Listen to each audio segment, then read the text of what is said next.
সময় জিব্রাইল আসলেন। আসসালামু আলাইকুম ইয়া রাসূলুল্লাহ। ওয়া আলাইকুম আসসালাম ইয়া জিবরিল। হে আল্লাহর রাসূল, আল্লাহ আপনাকে সালাম দিয়েছেন আর জানতে চেয়েছেন আপনি কেমন আছেন। আমি ভালো আছি, ধন্যবাদ। আল্লাহ সব জানেন, তারপরও আপনার মুখ থেকে জানতে চেয়েছেন। আমি বড়ই কষ্টের ভিতর আছি, অসুস্থ অবস্থায় আছি।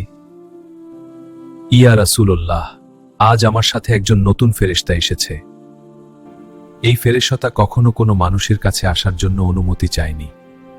আমি আদমার থেকে শুরু করে কিয়ামত পর্যন্ত যত মানুষের জান কবজ করেছি, কারো কাছে অনুমতি চাইনি এবং চাইব না। কিন্তু আজ আল্লাহ বলেছেন আমি যেন আপনার অনুমতি চাই। মালাকুল মউত, যদি আমি অনুমতি না দেই? ইয়া রাসূলুল্লাহ, আল্লাহ বলেছেন যদি অনুমতি না পান ফিরে আসুন। এভাবেই নবীজিকে সালাম ও অনুমতির মাধ্যমে জানানো হলো। মালাকুল মউত আর জিব্রাইলের উপস্থিতিতে নবীজির সম্মান ও আল্লাহর আদেশ প্রকাশ পেয়েছে। আল্লাহু আকবার। এই হল এক রহস্যময় কিন্তু শিক্ষণীয় মুহূর্ত।